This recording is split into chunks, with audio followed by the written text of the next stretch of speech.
Hayırlı irte Россия 1 телеканалында Татарстан яңалыклары студияда Идел Кыямов. Татарстанда урманнарда гадәттән тыш хәл режимы саклана, урманнарны авиация патруле күзәтә. Шулай ук янгын куркынычлы шартларында җир өстендә һәм космостан мониторинг дәвам итә.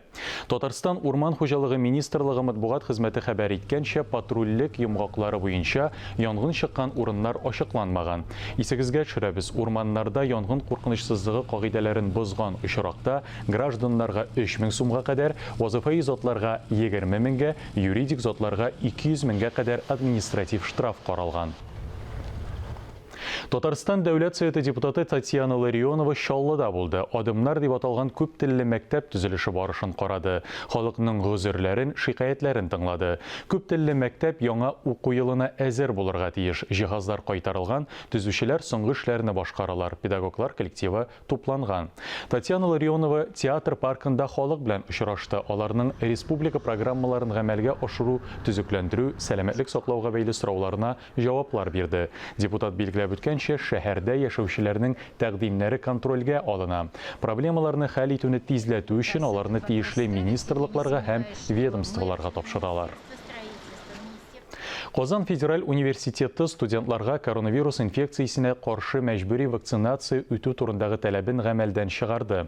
1 сентябрьдән югары уку йорты гадәти режимда эшләячәк. Әлеге югары уку йортының студентларга электрон почта аша юллаган хатыннан аңлашылганча, мәҗбүри вакцинацияны гамәлдән чыгару турындагы карар коронавирус инфекциясе таралуга бәйле вәзгыятьнең тотрыклануы белән бәйле.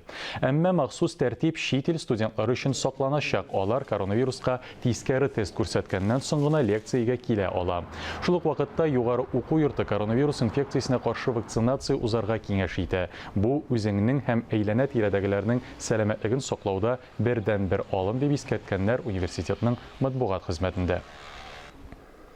Казандагы Иске Тош мәчетенә реставрация ясала. Россия Федерациясе Дәүләт Думасы депутаты Илдар Гыйлметдинов изге йортны яңарту проекты буенча киңәшмә үткәрде.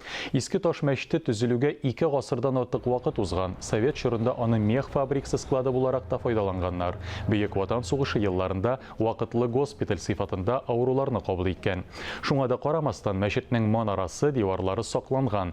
Искергән бинаны реставрацияләргә булганнар. Мәчетнең 2нче каты ир-атларга, 1нче каты хатын-кызларга дини йолаларны үтәүгә билгеләнгән. Изге йортның элеккеге фотосурәтләре, документлары сакланган. Шулар нигезендә төзекләндерү проектын әзерләгәннәр. Моның өчен федераль бюджеттан 143 миллион сум акча бирелә. Реставрация 2023 елда тәмамланыр дип көтелә. Иске Тош мәчете ул безнең иң борынгы мәчетләрнең берсе дип әйтсәк тә була. Казанда 1801 елда ук төзелгән. Мондый мәчетләр безнең Казанда күп түгел. Алар барсы да федераль милектә торалар һәм инде бөтен Россия өчен әһәмиятле мәчетләр дип саналар. Менә мәсәлән, без күптән түгел генә Әҗим мәчетен эшләп бетердек. Алар барсы да федераль бюджеттан финанслана. Татарстан Республикасы Милли музее Татар күн мозаикасы серләрен ача. Бизәкле Татар күне һөнәрчелек, традицияләр, сәнгать дип исемләнгән күргәзмә дәвам итә. Аның кысаларында теманы тагын да тирәнрәк ача торган чаралар уза. Тулырак алдагы язмада. Татар күн мозаикасы серләре белән танышу, күннән бизәк ясауның төп ысуллары, бизәкләрне кушу өчен файдаланыла торган инструментлар. Буларның барысы белән дә һәркем күн мозаикасы күргәзмәсендә якыннан таныша ала. Күргәзмә кысаларында лекциялар үткәрүдә каралган. Шуларның берсе бизәкле Татар күне, гасырлар мирасы һәм заманча милли бренд. Лекцияны Татарстан Республикасы Милли музей генераль директоры урынбасары Лилия Саттарова укыды. Лектор чыгышын музей тупланмалары фондларыннан өстәмә материаллар белән тулыландырып, орнамент декоры ысуллары, һөнәрчелек традициялары турында сөйләде. Сөйләшү барышында бизәкле Татар күненең хәзерге вакытта үсеше, аның ничек милли брендка әверелүе турында да сүз алып барылды. Күргәзмәбез милли сәнгатебезне күрсәтә, пропагандалый. Biz bu сәнгатебезне бик яратабыз, бик зур коллекция тупладык. Коллекциябыз милли сәнгатебез белән бәйле. Күн мозаика, безнең каюлы күн дигән сәнгатебез бик мәшһүр булган заманында. Хәзер дә аны мәшһүр итәргә бик күп хезмәт итәбез. Күргәзмәгә килүчеләр Fashion исемендәге Казан сәнгать училищесы мөгаллиме Екатерина Куратова мастер-классында һөнәрнең үзенчәлекләренә төшенә ала. Мастер-класста катнашучылар саны чикле, 10-нан артык кеше булмаска тиеш. Шуңа күрә катнашу өчен алдан язылу мөһим. Меня пригласили показывать мастер-класс. Мине мастер-класс үткәрергә чакырдылар. Бу бик мавыктыргыч һәм кызыклы процесс.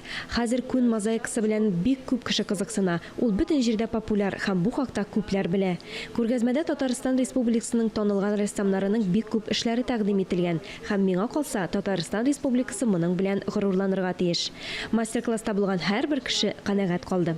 Мастер-класста Казан җыю төрләре, аның өчен нинди җепләр куллануы, татар күн мозаикасы өслегендә ничек итеп тылсымлы бизәкләр барлыкка килүе ачыкланды. Әлеге күргәзмә белән 1 октябрьгә кадәр сокланырга мөмкин. Алия Галиуллина, Ире Хамидуллин, Татарстан яңалыклары.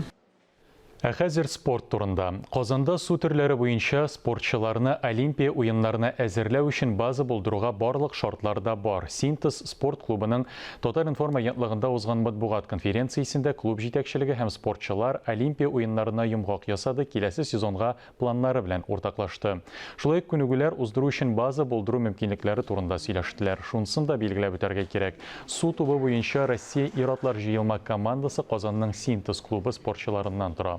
Әмма хәлиткеч уенда җиңелү сәбәпле алар Олимпия уеннарына эләгә алмады. Соба районында республиканың татар телендә эшләүче радиостанцияләре хезмәткәрләре арасында пляж волейболы турниры оештырылды. 2013 елда башланып киткән әлеге бәйге хәзер инде традициягә әйләнде. Дустана спорт чарасын ачу тантанасында Соба районы башлыгы Рәис Миңнеханов та катнашты. Шулай ук журналистларга байлар сабасының истәлекле урыннарына экскурсия оештырылды. 7нче тапкыр узган пляж волейболы бәйгесендә Татарстан радиосы командасы да лаеклы чыгыш ясап 3нче призлы урынга лайык булды. 2нче урында Соба дулкыннары радиожурналистлары, ә җиңүчеләр Биектау FM командасы. Турнирның кагыйдәсе буенча былтыр җиңүче булган команда киләсе елда ярышларны оештыра. Димәк, 2нче елга волейбол командаларын Биектау районы кабул итә. 29 августта Казанның Акбарс көрәшләр сараенда Манзара җәйге музыкаль спорт премиясе тапшырыла. Татар информ агентлыгында узган матбугат конференциясендә оештыручылар аны спорт белән шоу кушылган көчле тамаша дип игълан итте. Матбугат очрашуында театраль Сабантуйда батыр асты калган Илфак Хафизов та катнашты. Ул да бил алышырга җыена. Манзара проектының җитәкчесе Айдар Шаймарданов белдерүенчә, тамашада Раил Нургалиев, Муса Галләмов, Радик Сәләхов, Раил Сәләхетдинов кебек данлыклы көрәшчеләр бил сынашса, сәхнәдә Салават Фәтхетдинов, Филус Кахиров, Раяз Фасихов кебек артистлар чыгыш ясауы көтелә. Көрәш 2 үлчәм категориясендә 85 һәм 110 килограммга кадәр була. Келәмгә чыгарга 19 яшы тулган һәм спортта разряды булган егетләр чакырыла. Безнең Манзара проекты ул 2015 елда барлыкка килде. Барлыкка килүнең асылы ул җырчыларына, артистларына яңа гына сәхнәгә басып килүче шушы тамашачыга тәкъдим итү нигезе иде. Чөнки безнең телевизорларда яисә зур сәхнәләрдә танылган артистларыбыз катнаша. Ә менә үзешчән артист белән профессиональ артист арасында менә шушы бер күпер юк иде безнең. Шуңа күрә Манзара барлыкка килде яшь артистларны сәхнәгә бастыру максатыннан.